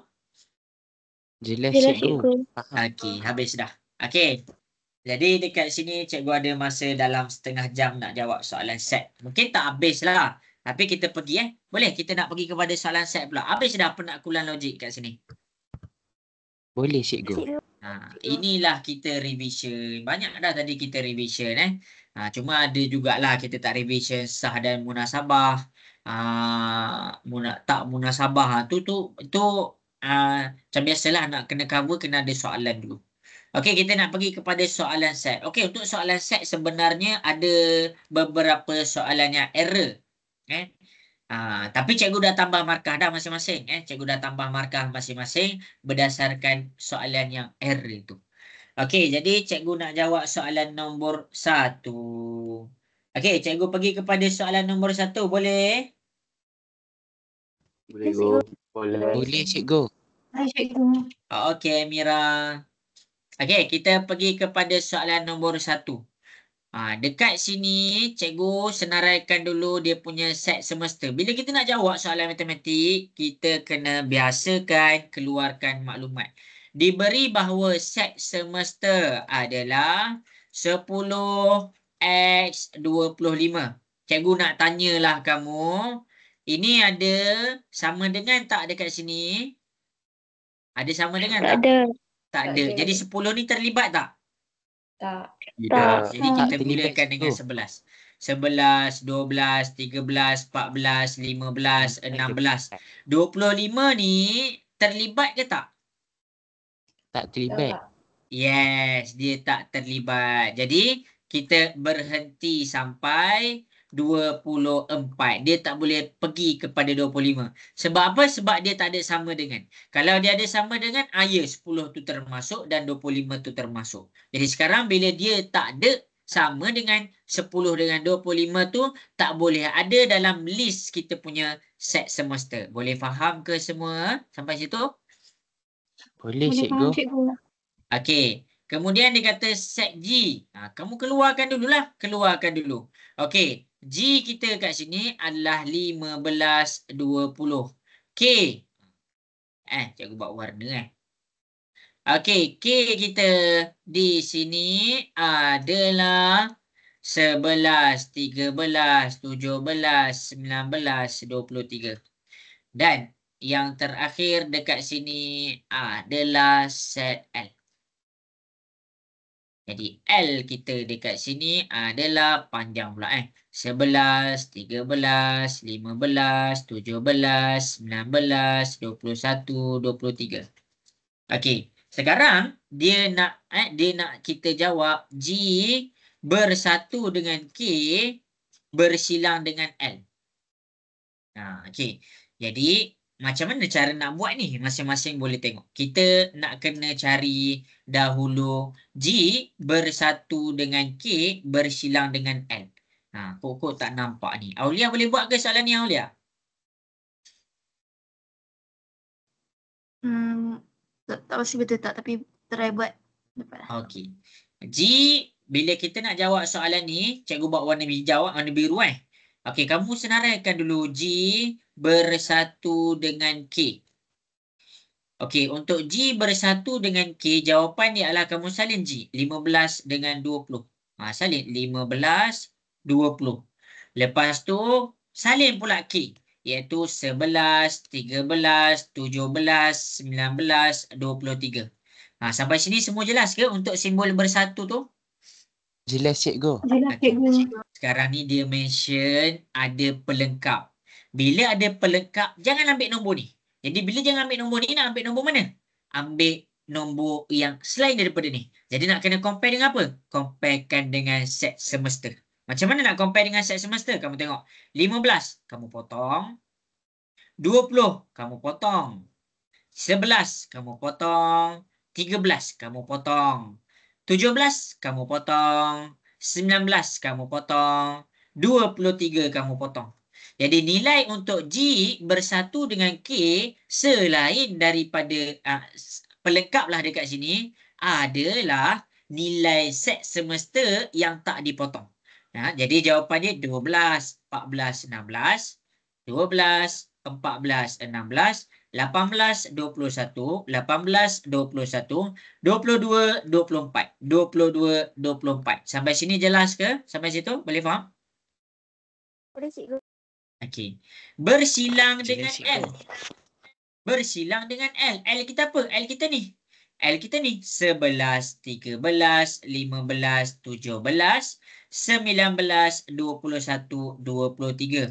Jadi bila kita nak jumpa, kita kena tengok. Ni kalau kamu tak nampak. Kalau kamu tak nampak, cikgu tunjuk kat sini. Okey. Ini G. Ini adalah L. Okey, habis. Jadi dekat sini bersilang. Bersilang tu maksudnya unsur yang sama. Jadi kamu kena comparekan dua-dua belah, kamu kena cari unsur yang sama. Cikgu nak tanya kamu, ada tak unsur sama dekat sini? Ada tak? Tak ada, cikgu. Tak ada. Bila tak 21, ada... 21. Apa? 21. 21. Okey, ada 21 kat sini. 21. Jadi dekat sini 21. Jawapan dia D. Boleh faham ke cara cikgu jawab tu? Boleh faham, cikgu. Boleh, cikgu. Tu jawapan dia. Okay. Tu cara dia. Maksudnya kita menyelesaikan tanpa melukis gambar Raja Pen. Tak payah nak lukis. Boleh je nak selesaikan. Tapi kena faham cara dia lah. Cikgu ulang lagi sekali Tapi nak kena selesaikan set ni, cikgu tak boleh nak tolong. Cikgu nak nasihat kat kamu, kamu kena keluarkan dulu daripada soalan. Sebab kalau kamu tak keluarkan, takkan kamu nak pangkal kat sini. Takkan kamu nak pangkal kat soalan. Bila kamu pangkal kat soalan, kamu tak nampak sangat. Jadi step pertama memang kena senaraikan dulu. Keluarkan dulu. Lepas tu, kalau G pelengkap ni, kamu senaraikan dulu yang dalam ni. Kalau ada pelengkap, kamu comparekan yang kamu senaraikan tu dengan set semester. Maksudnya kamu potong semua yang nombor kamu senaraikan. Okey, habis. Lepas tu bersilang dengan L. Bila dia bersilang, kita cari unsur yang sama. Okey, habis nombor 1. Habis dah. Cikgu nak pergi kepada nombor 2 pula. Boleh?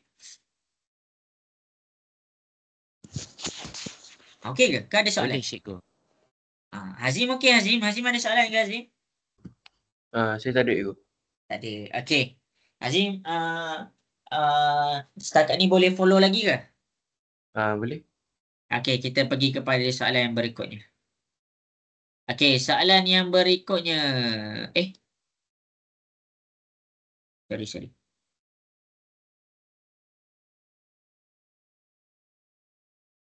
Cikgu ter-scroll ke?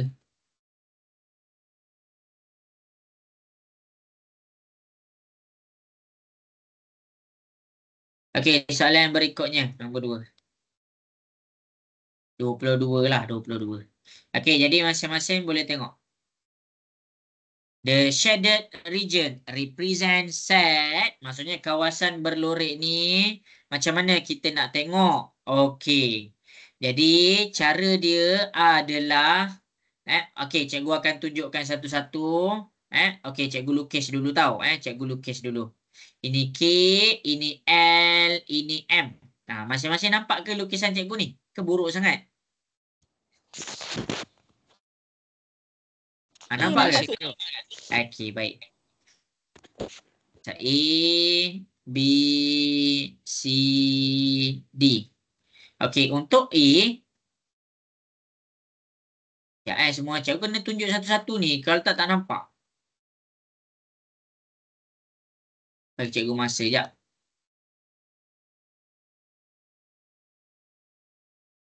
Okey, untuk A, masing-masing boleh tengok. L pelengkap bersatu dengan K. Jadi bila dia kata L pelengkap, L pelengkap yang bahagian yang warna biru. Bersatu dengan K. K tu apa? K tu yang ni. Jadi bila dia bersatu, semua ni adalah lorekan dia. Boleh faham ke? Boleh faham ke? Sebab dia bersatu. Boleh, cikgu. Okey, habis. Okey, B pula. B, kita tengok. L pelengkap bersilang dengan K, bersilang dengan M. Okey. Untuk L pelengkap,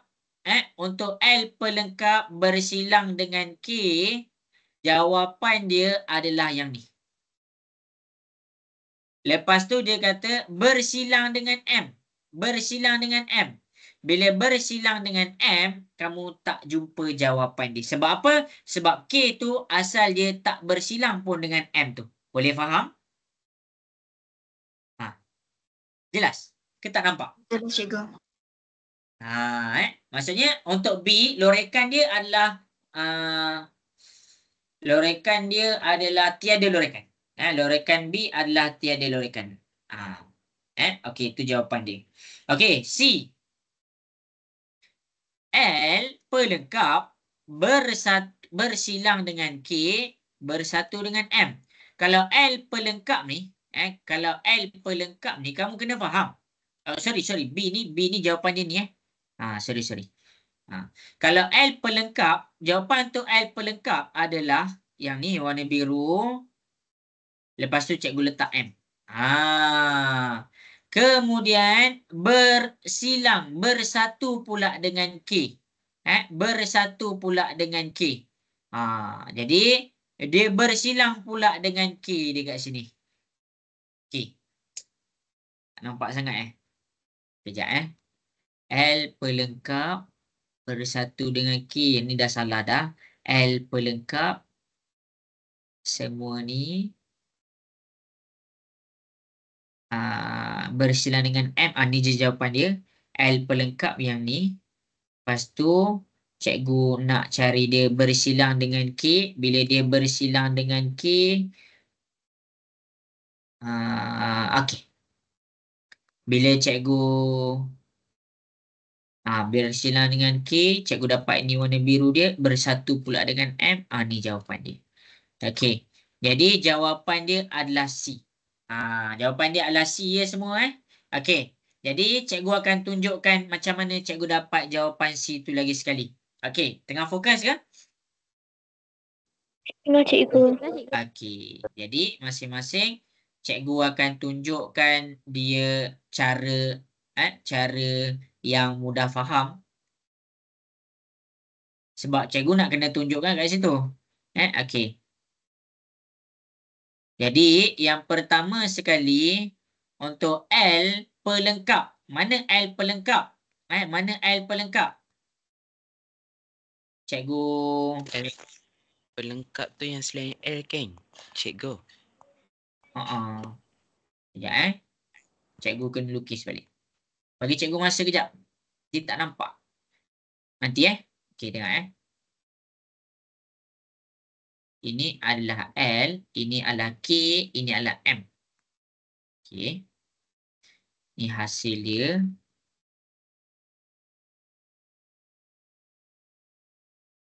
Okey. Okey. L pelengkap cikgu letak dekat sini. K bersatu dengan M cikgu letak dekat sini. Simbol tengah-tengah tu adalah persilangan. Persilangan cikgu letak dekat sini. Okey. Jadi L pelengkap bersilang dengan K bersatu dengan M. Jadi masing-masing boleh tengok dekat depan. Cikgu nak mula buat dah boleh? Boleh cikgu. Okey. Untuk L pelengkap, cikgu buat lorekan dia warna merah. Untuk L pelengkap adalah selain daripada L. Boleh faham ke cara cikgu dapat warna merah tu? Boleh. Boleh faham cikgu. Okey. Lepas tu dia kata K bersatu dengan M. Maksudnya cikgu bulat lorekkan semua dekat K dan cikgu lorekkan semua dekat M. Sampai situ jelas ke? Okey, sampai situ boleh follow lagi? Boleh Boleh, follow cikgu. cikgu. Okey. Untuk bersilang, kamu kena pastikan kamu lorek dekat jawapan yang mana kedua-dua belah dilorekkan sahaja. Jadi dekat sini, yang kedua-dua dilorekkan adalah bahagian warna biru. Kenapa tak lorek dekat tengah-tengah ni? Siapa boleh bagi tahu cikgu? Kenapa tak lorek bahagian warna merah ni? Sebab ada Kenapa tak simbol lorek L? pelengkap cikgu. Apa? Sebab ada simbol pelengkap. Bukan, sebab dia tak lorek dekat sini. Ingat. Nota dia kalau persilangan, kamu kena lorekkan kedua-dua bahagian lorekan.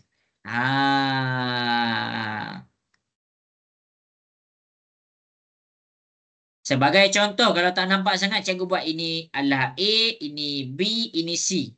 Ini A, ini B, ini C. Ini A, ini B, ini C. Okey, kita tengok kepada kawasan A. Kawasan A dekat luar ni, dia ada lorekan dekat kawasan ni dan ada lorekan dekat kawasan ni. Jadi kita lorekkan yang ni. Boleh faham ke semua? Boleh faham cikgu. Okey, dekat B ni, dia tak ada lorekan dekat sini. Tak ada. Tapi sini ada. Walaupun sini ada, kita nak kedua-dua yang ada lorekan. Jadi kita tak boleh lorekkan dekat B tu. Boleh faham? Boleh cikgu. C ni, kat sini dilorekkan, kat sini pun dilorekkan. Jadi jawapan dia kena ada lorekan juga dekat C tu. Okey. Jelaskan semua nombor 2. Boleh faham? Boleh faham cikgu. Macam inilah dia. Tadi cikgu nak tunjuk satu-satu. Tetapi bila ada sampai L tu ada pelengkap, cikgu takut kamu pening. Jadi sebenarnya cikgu berfikir tadi macam nak bagi fahamkan ni. Jadi nak tak nak cikgu kena tunjuk cara macam ni juga. Jadi untuk dalam periksa nanti bila kita ada lorekan operasi gabungan, kamu buka 3 macam ni. Lepas kamu buka 3, kamu pecahkan dia kepada 2 kumpulan. Ini kumpulan pertama, ini kumpulan kedua. Tak kisahlah asalkan dia ada 2 kumpulan. Okey, habis. Lepas tu 2 kumpulan, penghubung antara 2 kumpulan ni kamu kena alert. Kalau dia persilangan, kamu kena lorekkan kedua-dua belah yang ada lorekan. Jelas? Boleh faham nombor 2? Jelas cikgu, boleh faham. Okey, Hazim boleh follow lagi Hazim? Boleh cikgu.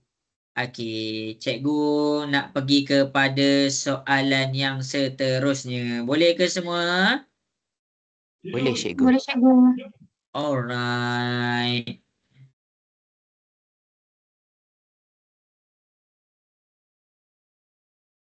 Okey, kita pergi kepada soalan seterusnya iaitu soalan nombor 3.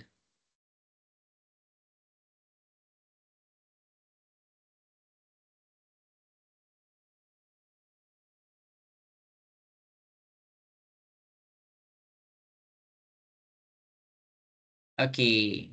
Sorry Okey, nampak ke gambarnya? Nampak ke gambarnya? Nampak cikgu. Nampak cikgu. Okey. Okey. Set semesta P bersatu dengan Q bersatu dengan R. Yang ni kan ada ralat sikit kan, T ni kan. Tapi kamu jangan pening pula. Kan Q tu adalah yang ambil kalkulus. Jadi ini adalah kalkulus. Okey, R tu apa? R tu programming. Ni adalah programming. Jadi T ni tersilap. T ni sebenarnya adalah P. Iaitu P adalah algebra. Sampai situ jelas ke? Boleh faham? Cikgu tersilap kat situ je. Boleh cikgu. Jadi Jelas, T cikgu. tu Cikgu. adalah P. T tu adalah P. Jadi sekarang ni NP, nampak ni NP adalah sama dengan N P bersatu dengan Q selain daripada itu. Sekarang kita nak cari bilangan mahasiswa yang mengambil 2 subjek. Mana kawasan yang mengambil 2 subjek? Yang ni. Yang ni, yang ni. Jadi yang ni tak boleh nak buat lagi sebab kita tak tahu X dia berapa. Jadi nak cari X kat sini. Melalui ini kita boleh cari nilai X. Kita boleh dapatkan nilai X berdasarkan persamaan yang diberikan. Boleh faham semua? Boleh faham cikgu. Okey. Boleh cikgu. Jadi NP kita fokus dulu dekat bulatan P. Kita ada 1 tambah 3 tambah dengan X tambah dengan 3X. Sama dengan, cikgu padam, NP bersatu dengan Q. Mana P bersatu dengan Q? P bersatu dengan Q dekat sini. Tetapi kena ingat, dia letak simbol pelengkap. Maksudnya dekat sini ada 7 je. Jadi kita letak sini adalah 7. Sampai situ boleh faham? Boleh follow lagi ke? Boleh follow cikgu. Okey. Jadi daripada persamaan ni lah, sebab tu cikgu cakap kita cari nilai X. 1 tambah 3 dapat 4. X tambah 3X kamu akan dapat 4X. 7 ni positif, pindah ke sebelah, dia jadi negatif. 7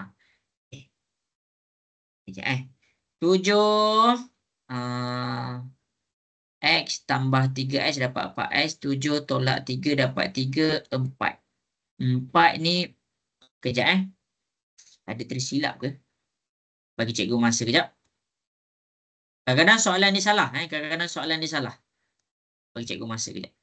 Kalau P dia dekat kawasan ni 1 tambah 3 tambah 3X tambah X.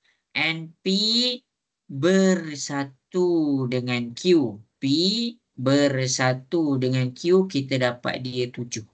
Betul dah 7. P bersatu dengan Q pelengkap. Semua.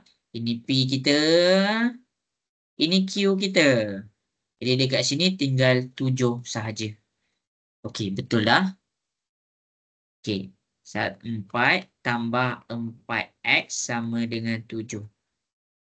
Sepatutnya X tu sama dengan 1 tau. Okey, 7 tolak 4. Kamu dapat 3. Jadi X kamu adalah 3/4.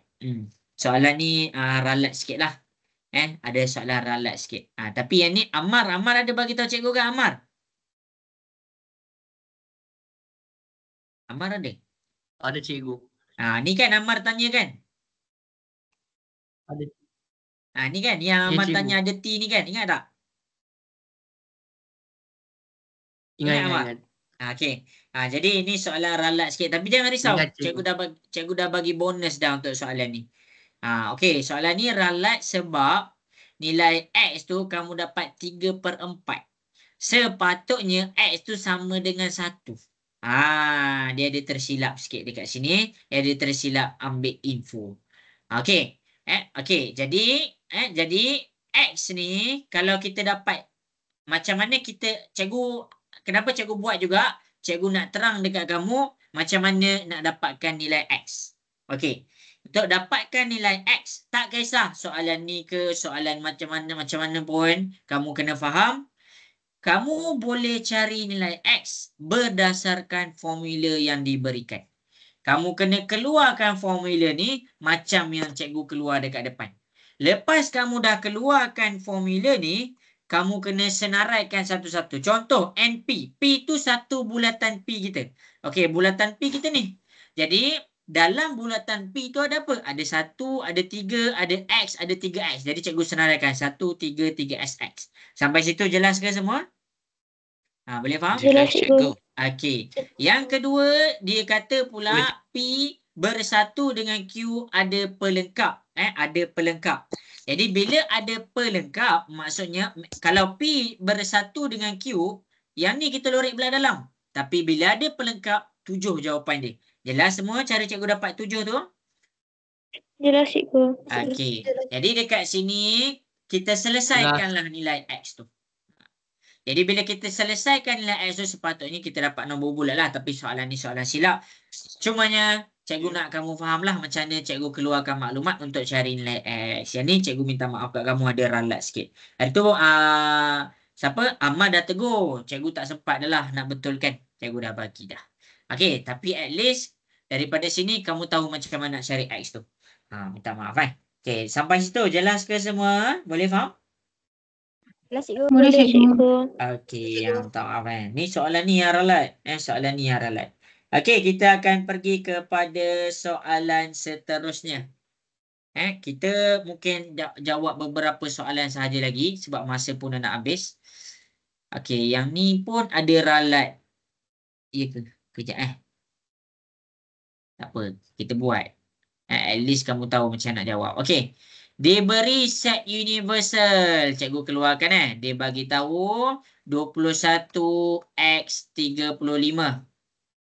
Jadi dekat sini 21x35 kamu kena faham lah. Bila kita tengok 21x35 tiada sama dengan. Maksud tiada sama dengan dekat sini kamu kena mula dengan 22. 22, 23, 24, 25, 26, 27, 28, 29, 30, 31, 32, 33, 34. 35 boleh tak cikgu masukkan dekat sini? Nak tanya sikit. Tak boleh. Tak boleh. Ya, tak boleh sebab dia tak ada sama dengan Okey, habis. Set K ialah hasil tambah 2 digit jadi nombor genap. K adalah hasil tambah 2 digit dan kamu dapat nombor genap. Macam mana nak buat ni? Okey, K. Yang pertama, 2 tambah 2 dapat 4. Jadi nombor genap. Cikgu terangkan lagi sekali Tengok ni 22. 2 tambah dengan 2 dapat 4. Jadi 4 ni adalah nombor genap. Jadi 22 termasuk dalam set K. Boleh faham macam mana cikgu dapat set K tu? Boleh, cikgu. Okey. Jadi 23. 23 pula. 23 kalau cikgu tambahkan 2 tambah dengan 3. Cikgu dapat nombor 5. Ini ganjil. Jadi sekarang ni dia nak hasil dia mesti genap. Jadi 23 cikgu tak boleh masukkan dalam set K. Jadi soalan-soalan macam ni kena alert lah. Okey, 24. 2 tambah 4 dapat 6. 24 ada. 2 tambah 5 dapat 7. Salah. 2 tambah 6 dapat 8. 26. 27 dekat sini 28. 29 nombor ganjil. Boleh, 30. 3 tambah 0. 3 tambah 0 dapat ganjil. Tak boleh.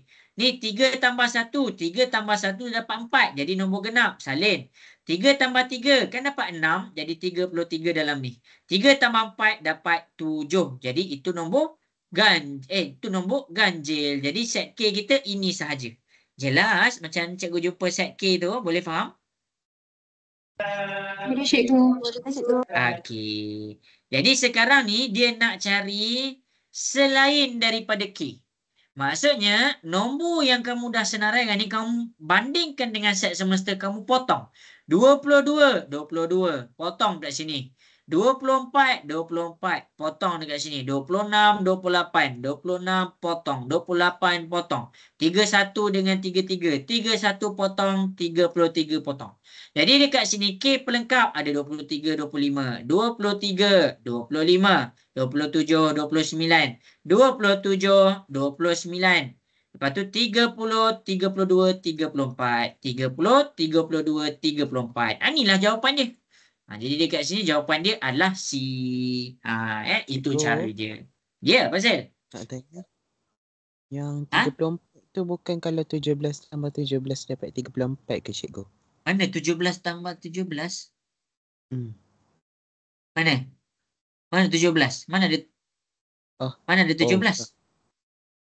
Tak ada 17 Tak ada, tak ada. Dia mula dengan 21. Jadi dekat sini cikgu mulakan dia dengan 22. Dia tak ada 17. Cikgu, saya rasa saya dah sangat dah kat cikgu. Dah blur dah. Dah tepu. Dah tepu. Okey, macam mana semua? Okey ke? Okey cikgu. Okey cikgu. Okey, cikgu. Okey cikgu. Alright. Kita akan pergi kepada beberapa soalan lagi. Masing-masing boleh tengok kepada soalan yang seterusnya. Kita dah nak habis dah masa. Kamu relax je. Okey, nombor 6. Cikgu lupa dah jawab berapa soalan dah. Okey, NA adalah 100. NA 100, kalau kamu tak nampak, cikgu akan buat macam ni. Ini 100. NB 68. B ni macam mana dapat 68 dekat sini? 68. Okey. Kalau tak nampak sangat, kalau serabut sangat, cikgu takut kamu dah tepu, cikgu lukis je. Ini A, B. A dekat sini, kamu dapat dia NA sama dengan 100. Manakala B kat sini, lorekan dia dapat 68. Jadi, sekarang dia kata NA bersilang dengan B adalah 24. Apa maksud dia? Maksudnya, dekat sini kita ada A, kita ada B, tengah-tengah dia adalah 24. Sampai situ jelas? Jelas cikgu. Jadi kita isi sini 24. Jadi kita nak dapat kawasan yang warna biru, kita ambil 100 tolak 24. Jadi kita tekan kalkulator 100 tolak 24, kita dapat 76. Jadi sini 76. Okey, untuk kawasan warna hijau, kita ambil 68 tolak dengan 24. 68 tolak 24, kita dapat 44. Jadi sini 44. Jadi kita tambahlah 76 tambah 44 tambah 24, kita dapat jawapan dia 144. Ada jelaskah semua? Jelas cikgu. Okey, soalan yang terakhir. Cikgu rasa jawab sampai 27. Kita dah jawab 27. Ada 40 soalan, tak sempat nak pergi semua. Okey, nombor 27. Kita pergi kepada nombor 27. P adalah nombor genap yang kurang daripada 15. Jadi cikgu buat 2, 4, 6, 8, 10, 12, 14. Itu P kita. Okey, Q faktor bagi 24. Okey. Faktor bagi 24 ni 1, 2, 4, 6. 8 boleh ke? 24 bagi 8. Okey, boleh. Cikgu, 3 per faktor cikgu. Ada 3. 3. Ada 3, ada 4, ada 6. Lepas tu, ada lagi tak? Dia senang je. 24 bahagi 1. Kamu tekan kalkulator. 12. 24 bahagi 3. 3 dengan 8. Ada 8. Kejap semua. Cikgu senaraikan. 24 bahagi 4. 6. 4 dengan 6 dah ada. 24 bahagi dengan 6. Okey dah. Ni jawapan dia. Okey. Unsur bagi P bersatu. Okey. Bersilang dengan Q. Kat sini kamu tengoklah apa yang sama. Yang sama dekat sini ada 2. Jadi nombor 1 dah tak ada. Jadi jawapan dia adalah A terus. Jelas ke semua? Boleh faham? Boleh faham cikgu. Okey, itulah cara dia. Okey, untuk faktor ni kalau siapa-siapa pening, untuk faktor ni kalau siapa-siapa pening, cikgu ajar je, takut kamu terlupa. Okey. Bila kamu nak cari faktor bagi 24, kamu tekan je kalkulator 24 bahagi 1, 24 bahagi 2, 24 bahagi 3, 24 bahagi 4, 24 bahagi 5, 24 bahagi 6. Jadi kat sini kamu kena tekan sampai bahagi 10 lah. Tapi cikgu stop sampai 24. Tak apalah. 24 bahagi 7, 24 bahagi 8, 24 bahagi 9, 24 bahagi 10. Okey, habis. 24 bahagi 1 kamu dapat 24. Jadi ini 2 ni adalah nombor faktor dia. Sebab dia dapat nombor bulat. Hasil dia nombor bulat itu nombor faktor. 24 bahagi 2 kamu dapat 12. Jadi 2 dengan 12 adalah nombor faktor bagi 24. 24 bahagi 3 kamu dapat 8. Jadi ini adalah faktor bagi 24. 24 bahagi 4 kamu dapat 6. Jadi ini adalah dikira faktor bagi 24. Ini cara nak cari dia. Jelas ke semua? Boleh faham? Cikgu, Boleh cikgu. Ya, Mazin. cikgu nak tanya. Ya. Kenapa P gabung Q? Kenapa Yang P cikgu gabung pula. Q kita dapat A, cikgu? Kenapa? Bukan sebab kan dia kata kalau gabung tu macam kita ambil semua kan. Oh Allah, gabung semua pula dah. Ingat silang tadi. Ni gabung semua kamu buatlah. Nantilah cikgu dah habis. Okey, kalau gabung semua ni kamu senaraikanlah semua. Cikgu persilangan tadi. Senaraikanlah semua 1 2 3 4 6 8 12, kamu gabungkan semua, nanti kamu dapat jawapan dia. 1 2 3 4. Tulis dulu. 1 2 dah salin, 4 dah salin, 3 dah salin. Lepas tu 6 nak salin. 6 8. Ni 10, ni 12, ni 14. Okey, cikgu minta maaf. Ni jawapan dia ya. Dengan 24, cikgu. Okey, ni ada 24, ni ada 24. Sorry, faktor bagi 24 ada 24 Okey. Okey. Jadi cikgu minta maaf sebab dah terambil masa kamu 2 minit. Ada yang nak solat maghrib lah semua kan. Okey, jadi cikgu memang tak sempat pun nak jawab sampai 40 soalan. At least kita dah sampai 27 soalan. Okey ke semua setakat ni? Nak dengar suara sikit, jelas ke lesson kita? Jelas, cikgu. Jelas cikgu. Jadi next adalah bab 5 dengan bab 6. Bab 5 tu senang gila. Lepas tu bab 6 tu susah sikit lah. Tapi okey je. Cubalah jawab. Okey, jadi cikgu minta maaf sebab dah ambil masa kamu. Jadi sampai situ sahaja untuk petang ni. Terima kasih semua. Assalamualaikum warahmatullahi wabarakatuh. Bye. Terima kasih cikgu. Terima kasih. Cikgu.